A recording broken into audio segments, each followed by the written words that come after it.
Hello friends, and welcome back to another video. It is currently 1:30 in the morning. Nonetheless, we're here to do my April wrap-up. First, an honorable mention to the 5 books that I'm still in the middle of, because I really wanted to finish them for this video so that I could stop talking about them because I keep talking about them and it's very repetitive. I just wanted to get it out of the way, but I couldn't do it. But that's okay because there also shouldn't be any limits on when I'm reading. There's always next month, and that's okay too. So these are the 5 books that I'm still in the middle of. Cast and Japanese Folktales, I've been taking my time. Don't Look Now is a collection of short stories, and I'm like 3 stories into it. And then On the Road and In Cold Blood, I read for reading Maddie's favorite books, which I did at the very beginning of the month. In Cold Blood is interesting, but because it was the last book that I got to, I just never finished it. And then On the Road is just really boring.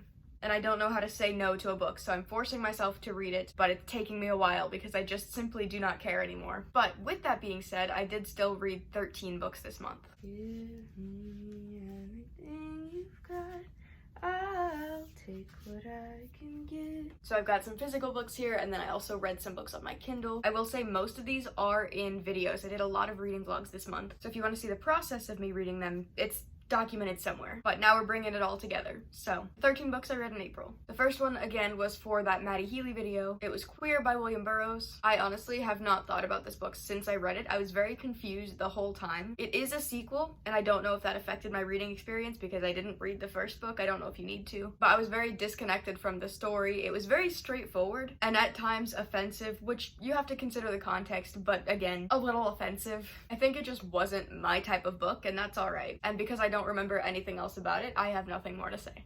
Second book I finished this month was A Little Life. If you've been around on this channel, you know that I've done now 2 reading vlogs for this book. The first one a year ago, and the second one in March for a 1-year video. A little anniversary post where I reread this book and fully annotated it. I thought about it a little bit too hard, and I couldn't get myself to finish it because I only gave myself a 48-hour time span to read it. Because that's how much it took me last time, but obviously I'm putting a lot more work in this time, and also I just wanted to enjoy it differently. So I ended up not finishing it at all. And it took me maybe half a month more to actually get around to it and to read the final 200 pages, but I finally did. I stand by my 5 stars with this book. I think it's really good representation for a whole lot of things because each of the characters are going through such different things, and it's really nice to see the ways that they support each other because sometimes there's just nothing you can do to make the situation better, so you do what you can to just be there. And also sometimes the friends make bad choices and it affects each other negatively, and that's also just how it is sometimes, especially when you've been friends for as long as these people have. And the thing about a reread is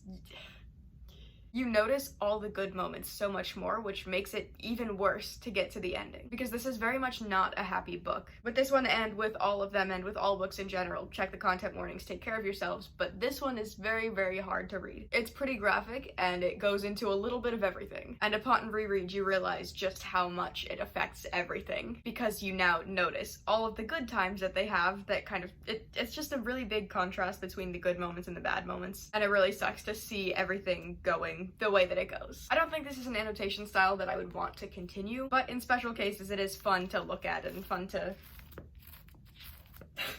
The third book that I finished was, again, for that Maddie video. I didn't finish reading it for the video. I had less than 100 pages left, and I was just forcing myself to get through books and to try and power through to hit certain time limits that I had set for myself, which just meant I wasn't enjoying books as much as I could have, which is why I did a reading vlog where I was just catching up on reading. And in that video, I did finish this book. My favorites were the personal essays, specifically the one about journaling. A majority of this book is more history focused, and there were a lot of things that went way over my head. It's written about the 60s and 70s, so if you're interested in that time period, I do think this captures that very well. But as somebody who I had just been reading way too many books that were set in that time period that were kind of about the same thing, and I was just over it. And then I also really enjoyed the last essay, which is about her first time in New York and that feeling that people have to go back to New York and you have to be there. I could really relate to the feelings that were being written, and I really like having somebody else say it in a way that I know so many people can relate to. The fourth book I read this month, which again was on my Kindle, was As Long as the Lemon Trees Grow by Zulfa Kato. Apologies if I mispronounced that, but this is her debut novel, and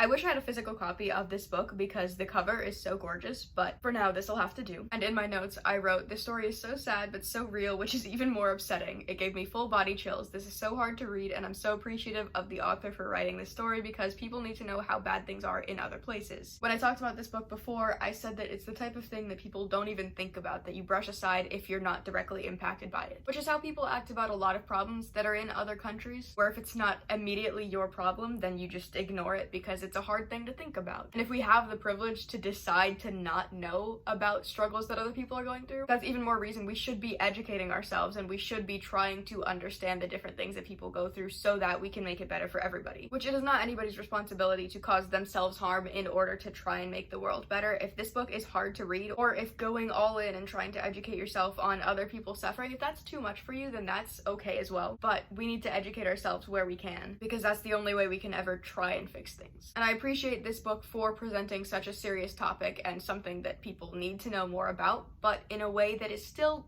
kind of easy to consume. The content is hard, the story is very sad, but you're reading about people who are like 16, and there's also a bunch of Ghibli references thrown in, which makes it feel more relevant to their age because they're still talking about popular media, they're still young and a little bit hopeful, I guess, but they do also know the severity of the situation. There's a little bit of a romance that, again, provides some hope. I don't know. It's a hard book to recommend because it's a hard book to read, but it's one that I do highly recommend. I don't know if I even said what it's about. It's about the Syrian Revolution, war that's going on, and people are constantly being shot and taken to the hospital, but they don't really have a functioning hospital, so the 16-year-old girl who's supposed to be a pharmacist is now in the hospital working as a surgeon. Circumstances are not ideal, and you're following her as she's trying to find her way out of the country. She's trying to find her own safety and her own freedom. She's thinking of her family and making sure that they're all safe. It's a lot, but if you're able to read it, then I think you should. The next couple of books I read for a reading vlog, I don't even know what it was. Oh, it was my screen time video, and I got through 9 books in that, so a vast majority of this month was from that video, which honestly felt really good because from the Maddie video I hadn't been reading. I was just bored by a lot of those books, so it was really nice to jump fully back into some things that were more interesting because it reminded me that I am able to enjoy reading and I just wasn't picking the right books. First was The Things We Don't See by Savannah Brown. This is a young adult mystery about a podcaster, teenage girl doing a podcast, going to some island to try and uncover the mysteries of a celebrity that went missing that nobody seems to care about. And along with that, you're slowly getting the reveal of the main character's relationship with her sister, who also went missing in a very similar way. And with that, you're dealing with family trauma, and the main character is also very, very distant from herself. It's an unreliable main character. There are things revealed that you did not know at the beginning, something that you should probably mention when you're getting to know somebody. I will say I was a little bit underwhelmed by the ending. I didn't really care, but what I do really enjoy is Savannah's writing. When she's talking about the main character and the way that the main character is disconnected from herself, I really, really enjoyed that, but I don't think it went very well with the plot. I think the story was just too big for the writing style. I feel like the mystery was more of a side thing, which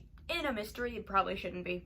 Number 6 was Adelaide by Genevieve Wheeler. This one's also pretty heavy on the content warnings. It's about an abusive relationship, so you're getting everything that goes along with that. You're following 26-year-old Adelaide. She lives in London and she meets the ideal London boy. And from there, you're getting their relationship, but also flashbacks from both of their previous relationships where you see how they've been treated and maybe why they treat the current partners the way that they do. There are no quotes. All of the dialogue is written in italics, which I don't know if it was intentional, but I do think it fits the story because at the very beginning, you're getting what happened and then you're getting like a 3 months later type of thing. And I feel like with the use of italics, it feels more like a memory. It doesn't feel like it's a direct quote of the events. It doesn't feel like you're watching it real time. It feels like it's just a vague idea of what happened. So contextually, it makes sense. I don't know if that was meant to happen, but that's how it played out. And one thing I really like that this book did is it gives you the male perspective. So you're hearing from the victim and you're seeing how she's been treated in other relationships, but then you're also getting the guy and his previous relationships and maybe why he's acting the way that he does, which doesn't justify it. You still shouldn't act the way that he does, but you can see why he thinks it's okay to act that way.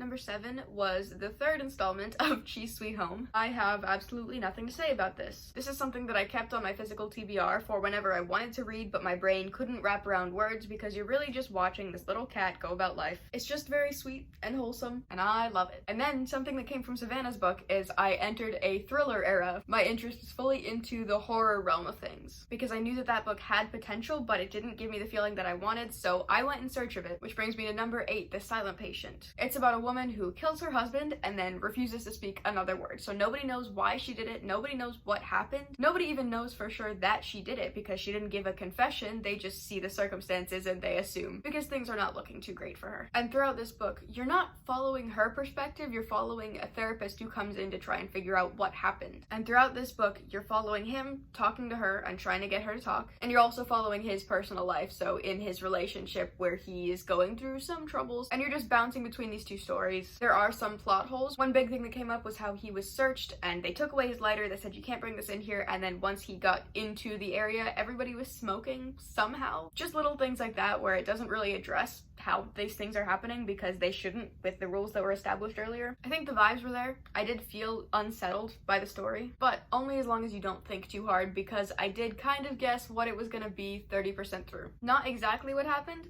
but enough to where I wasn't surprised when it did happen. The 9th book that I read was Tomorrow and Tomorrow and Tomorrow by Gabrielle Zevin. This was my January book of the month pick. I picked one that I knew I would like because it had already been the previous year's book of the year. People could not stop talking about this, and I wanted to get in on it. I wanted to know what everybody is so excited about. I wrote down, I love the diversity and the disability representation. This book is so compassionate and so human. You're following a gamer duo. 2 kids, they meet in a hospital, they really like video games, and they bond over them. Flash forward to when they're teenagers or maybe early college years. They run into each other again, they're still both into gaming, and it brings them back together. And you're following the 2 of them and also their friend create an entire video gaming company. Even if you don't understand video games, you can still really enjoy this because a big focus is just on the friendships. Because as with any company, there's going to be big decisions that not everybody agrees with, and when you're a group of 3 friends that have known each other for a majority of your life, it's going to be hard to make those decisions without upsetting somebody. So the characters are flawed, they make decisions that hurt each other, but it just feels so real. I say disability representation because they meet in a hospital because the main guy's foot got ran over. I don't remember. Something happened that crushed all of his bones in his foot. So throughout this book, you're seeing his struggle with his leg.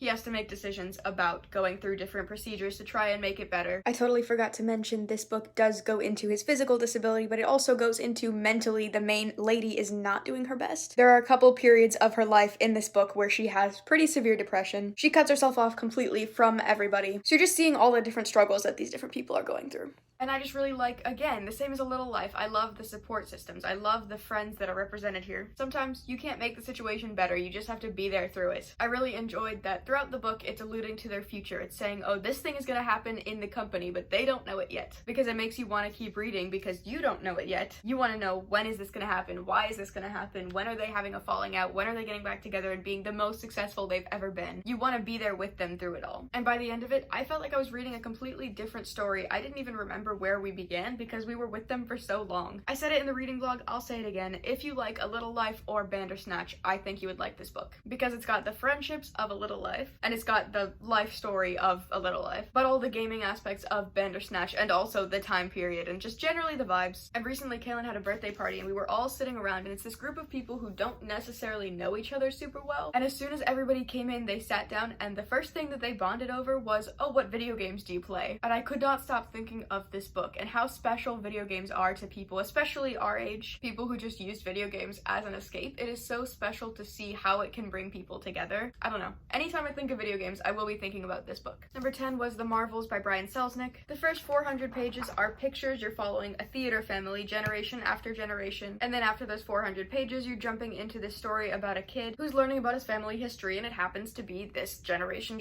of actors. And I don't want to say anything more than that, because you just gotta read it and find out. It looks intimidating, but because so much of it is pictures, it's really easy to get into and to get through. It's really good for something that you just want to experience and fall away into. And it was a library book when I read it, but Kaylin liked it so much that I immediately bought an actual copy. Number 11 and number 12 are The Housemaid and The Housemaid's Tale. Again, I'm telling you, I was in my horror phase. So starting off with The Housemaid, again, this was still in that reading vlog, so I was just really making my way through books. The premise was a little bit basic. You're following a woman who goes to nanny at this house, just generally do all of the house tasks. She's the housemaid. Really glad we made that connection. But the premise is a little bit basic. She shows up to this richer person's house. She's got a secret past that she doesn't want them to know about, but she shows up to this house and they show her this room that she's going to be staying in, but it's hardly a room. It's kind of just a little closet that she'll be staying in. It's at the very, very top of the house. The window is completely sealed. There's a fridge with 3 mini water bottles, and when she looks at the door, she sees that there are scratch marks, but on the inside because it locks from the outside, which is a pretty stereotypical horror thing. It's one of those things that's hard to do well, but I think the author is aware of that and turns it into a very silly thing. The main character is a little bit dumb, she's a little bit naive. I wrote down she's painfully oblivious at times.